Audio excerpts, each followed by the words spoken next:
예레미야 21장 1절로부터 14절까지 말씀 중심으로 생명의 길과 사망의 길, 이런 제목과 함께 하나님 말씀을 듣겠습니다. 하나님은 예레미야에게, 이제 시드기야에게 다음과 같이 명령하라라고 말씀하시죠. 당시 있는 사람들의 특징은 무엇이었습니까?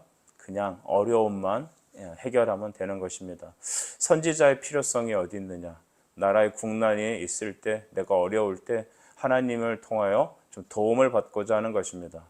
하나님을 인격적으로 만나고 내가 그리스도와 함께 만나 회개하고 내가 하나님의 사람이 되고 내 삶의 중심이 그리스도가 되지 않고 나의 기쁨이 말씀이 되지 않고 나의 기쁨은 세상에 있고 나의 삶의 주인은 나고 대신 하나님의 존재는 내가 어려울 때 와서 도와주는 존재까지 생각을 한 것입니다.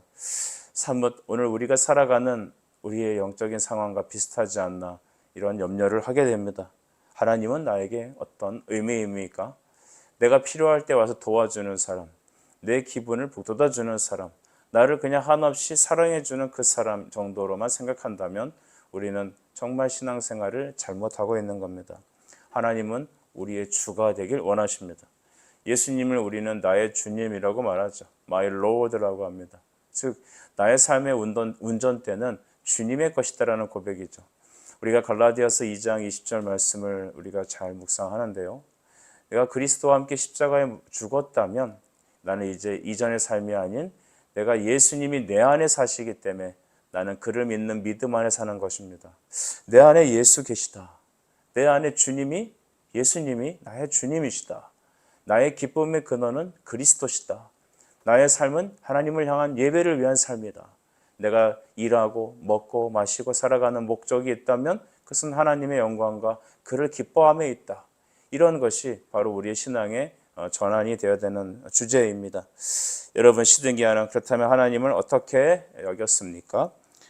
우리가 1절 보게 되니까 하나님께서 시드기야 왕의 말기야의 아들 바스훌 그리고 마아세야의 아들 스바냐를 예레미야에게 보냈다라고 합니다. 이 바스훌과 스바냐는 왕에게 좋은 것만 얘기하는, 왕이 듣고 싶어하는 얘기만 얘기하는 거짓 선지자로 우리는 알고 있죠. 2절에 보니까 당시 상황이 바벨론의 침공이 시작되는 것 같습니다. 바벨론의 느부갓네살 왕이 우리를 치니 청컨대 너는 우리를 위하여 여호와께 간구하라. 여호와께서 혹시 그의 모든 기적으로 우리를 도와 행하시면 그가 우리를 떠나리라 하니, 이렇게 써 있습니다.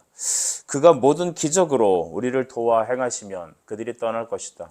이 문장만 보면 여러분 웬일로 우리 시드기야 왕이 철이 들고 믿음 생활하는 것처럼 느껴지기도 합니다. 하지만 그의 기적을 우리를 도와주시면 될 것이다 라는 문장만 자세히 본다면 시드기야는 하나님 앞에 회개하고 그리스도 앞에 나가기를 원하는 사람이 아니라 단지 어려움만, 위기만 모면하면 되는 그런 기적만 기대하는 사람이다. 우리 이렇게 이해할 수 있습니다.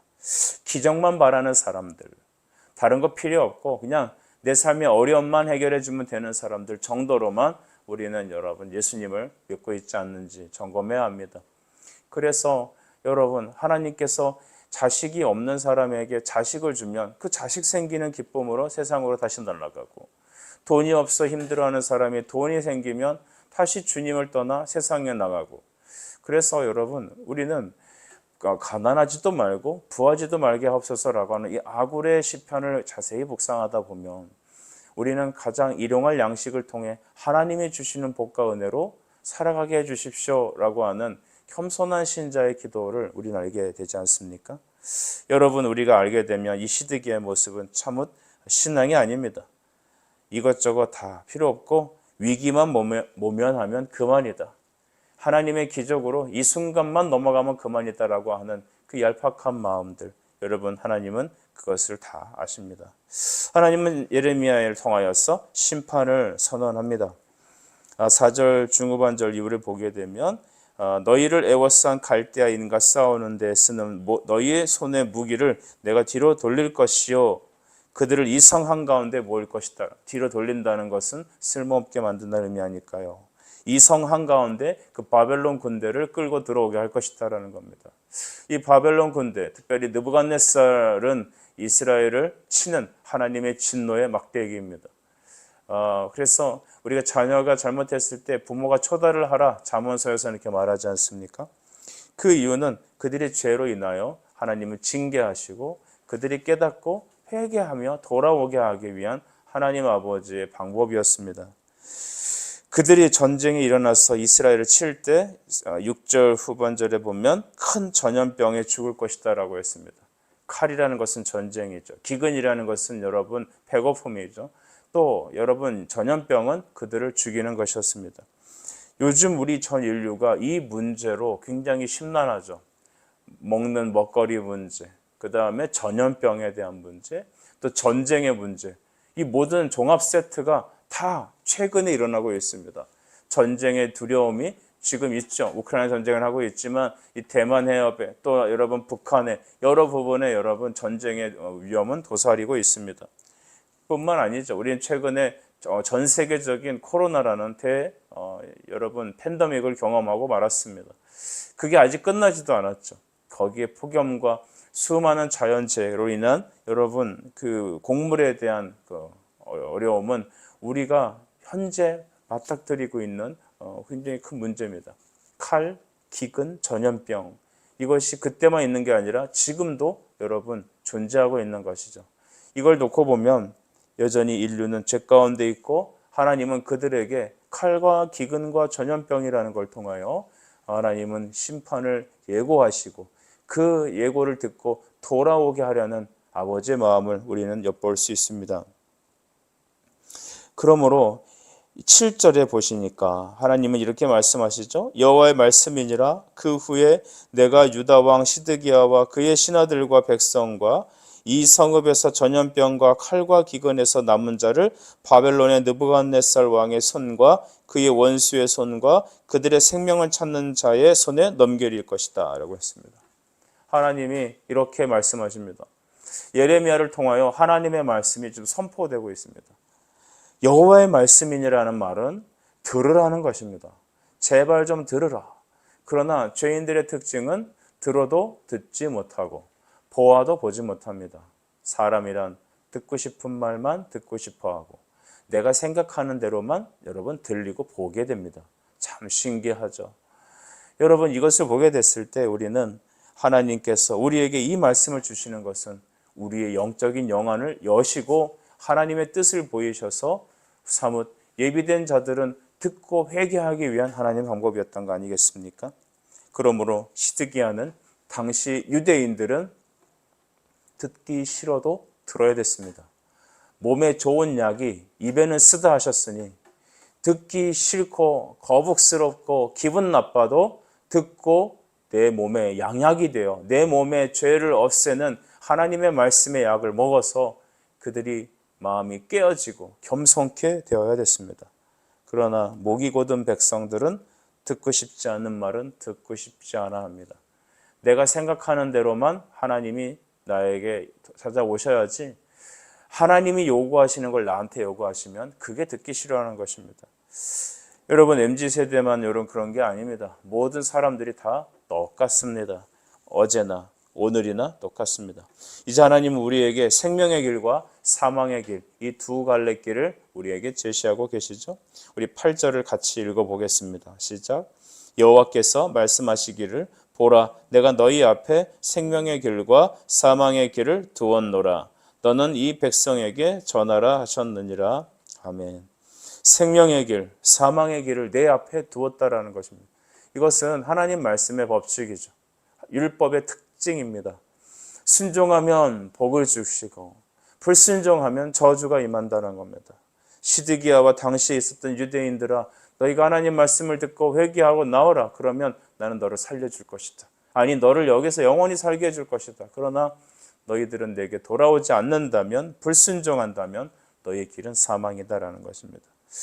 인류의 길은 사망의 길뿐이죠. 사람은 모두 죽습니다. 여러분 저는 간혹 생각하면 스스로 되뇌입니다. 나는 죽는다. 나는 죽는다. 여러분 죽습니다.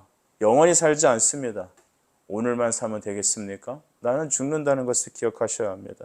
하나님은 그런데 우리에게 생명의 길과 또한 사망의 길, 이 두 가지를 열어주셨죠. 모든 사람이 죄로 말미암아 사망의 길로 걸어갑니다. 우리 육신은 사망의 길을 즐거워합니다. 그리고 하나님이 없는 인생들은 다 사망의 길을 걷습니다. 길이라는 것은 인생을 말하죠. 예수님께서 우리에게 찾아오셨습니다. 내가 길이다. 내가 진리다. 내가 생명이다. 나로 말미암지 않건 어느 누구도 아버지께로 갈 자 없다. 즉 생명의 길로 인도받을 자가 아무도 없다는 것입니다. 사랑하는 여러분, 죄가 익숙한 우리, 사망의 길로 다 갈 수밖에 없는 그 길로 걸어가는 우리가 생명의 길로 방향이 전환되고 철로가 바뀔 수 있는, 인생의 길이 바뀔 수 있는 바로 그것은 예수 그리스도께서 순종하셨기 때문입니다. 오늘 그들의 죽음이 어떤 것이냐, 우리 9절에 보니까 이 성읍 사는 자는 칼과 기근과 전염병에 죽으려니와 너희를 애워싼 갈대인에게 나아가서 항복하는 자는 살 것이니 그의 목숨은 전리품같이 될 것이다 라고 하셨습니다. 바벨론 왕에 가서 차라리 항복해라. 너희는 어차피 망할 것이니까 항복하면 살 수 있다라고 말하죠. 그 목숨이 전리품 같을 것이다. 전리품은 뭐죠? 공짜로 얻는 것입니다. 하나님 말씀에 순종하면 그들의 목숨이 어떻게 되리라고요? 전리품, 공짜로 얻게 되는 선물과 같은 것이다 라는 겁니다. 여러분, 우리의 구원은 선물로 받는 것입니다. 에베소서 2장 8절 말씀이 우리 전도할 때 참 많이 쓰는 물건이죠. 너희는 그 은혜에 의하여 믿음으로 말미암아 구원을 받았으니 이것이 너희에게서 나는 것이 아니라 하나님의 선물이라고 하셨습니다. 왜 선물로 주셨냐 하면 누구든지 자랑하지 못하게 하기 위함이다. 은혜로 받은 것임을 알게 하고 주님을 찬미하기 위한 것이죠. 바로 하나님께서 우리에게 생명의 길로 인도하시기 위하여 그분이 거저 얻은 구원을 우리에게 주신 것입니다. 거저 구원을 얻기 위해서는 어떻게 해야 될까요? 반드시 여러분 값을 지불하는 일이 생겨야 합니다.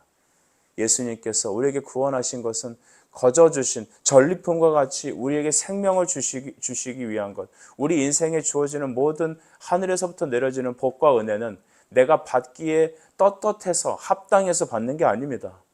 누군가가 값을 지불하셔서 우리에게 믿는 우리에게 선물로 주신 하나님의 구원의 은혜들인 것이죠. 여러분, 이 은혜를 깊이 말씀을 통해 깨달으셔야 합니다. 전리품 같은 구원, 생명 얻음은 바로 하나님의 아들 예수께서 그의 생명을 지불하셔서 값을 갚으셔서 지불하셔서 우리에게 주신 여러분 은혜의 구원입니다. 이제 여러분 하나님께서 예루살렘 왕가를 향한 담대한 선포를 하시죠. 11절 유다 왕의 집에 대한 여호와의 말을 들으라 라고 하셨습니다. 그들은 유다 왕의 집, 바로 그 왕가를 향한 선포를 말하는 것인데 13절을 보시면 여호와의 말씀이니라 골짜기와 평원 바위의 주민아 보라 너희가 말하기를 누가 내려와서 우리를 치리오라고 말한답니다. 이 골짜기의 평원의 주민은 바로 뭐냐면 시온 성이 있는 예루살렘 성에 살아가는 사람들을 말하는 것이죠. 당시 여러분 여호수아가 가나안을 정복할 때 그 시온 성에 해당되는 여부스 산지는 난공불락이었습니다. 그래서 갈렙이 그의 85세 때 이 산지를 내게 주십시오라고 하여서 그 믿음으로 그 산지를 정복했던 것이죠. 그래서 예루살렘 성벽에 있으면 누가 우리를 건들겠냐라고 자부심을 갖고 있는 너희들아 13절 후반절 제가 다시 읽습니다. 누가 우리의 거처에 들어오리요 하거니와 나는 네 대적이라 했습니다. 하나님께서 너의 대적이 돼서 너의 주변 모든 것을 다 살라버리겠다. 인간의 교만 앞에 하나님께서는 나는 여호와다. 내 말을 들어라. 너가 안전한 곳에 있다고 생각하는 너희들아 내가 너희를 망하게 할 것이다. 사뭇 오늘 대한민국의 현실을 보면 우리가 너무 교만합니다. 한국 교회가 너무 교만하고 또한 우리나라도 교만합니다. 우리가 돈 좀 쥐게 되었다고 과거보다 어떤 국력이 조금 이렇게 세상에서 인정을 받는다고 사람들은 우리의 문화가 조금 세상에 알려진다고 하여 우리는 극도의 국뽕에 취해 있는 것 같습니다.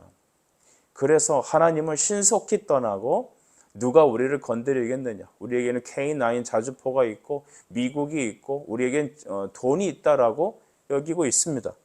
사랑하는 여러분, 하나님은 우리에게 말합니다. 나는 내 대적이다. 하나님이 우리의 대적이 된다면 여러분, 그것은 어떠한 힘으로도 이겨나갈 수가 없습니다. 여러분 안에 있는 성령을 주가 여러분을 다시 데리러 오시는 그날까지, 구속받는 그날까지 성령을 근심케 하는 사람이 되지 않기를 바랍니다. 우리 모두의 삶을 보면 성령을 근심케 하는 일들이 너무나 많습니다. 하나님을 떠나 세상을 기뻐하고 사랑하는 사람들이 너무나 많습니다. 교회 안에 있다고 하면서도 시드기야와 같이 기적만 바라고 요행만 바라는 사람들 너무나 많습니다. 교만하여서 목이 곧아서 하나님의 말씀 중에 듣기 싫어하는 말은 듣기 싫어서 귀를 닫는 경우도 너무나 많습니다. 여러분, 우리는 생명의 길, 사망의 길 중 어느 길을 걷고 있습니까? 하나님은 우리에게 생명의 길을 오라 하십니다. 근데 이 길은 넓은 길이 아닙니다. 이 길은 좁은 길입니다. 이 길은 그 길이 협착하여 찾는 자가 많지 않은 그 길이라고 합니다. 좁은 길, 좁은 문을 향하여 가는 성도 여러분, 여러분이 가는 그 길은 주님이 인도하시는 생명의 길입니다. 사망의 음침한 골짜기로 다닐지라도 하나님이 우리와 함께 하시면 나는 걱정이 없다라고 하는, 기쁘다고 하는 다윗의 고백처럼 여러분, 좁은 길이지만, 좁은 문을 향해 가는 것이지만 생명의 길, 순종의 길로 걸어갑시다. 이것을 위해 십자가에서 우리의 모든 저주와 우리의 모든 죄악과 질병을 짊어지시고 죽으신 그 예수 그리스도를 주목하십시다. 그가 우리의 생명을 전리품과 같이 얻게 하실 것입니다. 기도하겠습니다. 하나님 은혜를 감사합니다. 생명의 길과 사망의 길, 이 두 길 중에 우리는 어느 길을 걷고 있나요? 하나님, 요행만 바라는 우리의 모습이 아닌지 점검케 해주십시오. 듣기 싫은 하나님 말씀, 귀를 닫는 사람이 아닌지 다시 점검케 해주십시오. 그 은혜, 하나님의 대적이 되고 있지 않는지 다시 내가 우리의 삶을 점검케 해주십시오. 예수님의 이름으로 기도합니다. 아멘.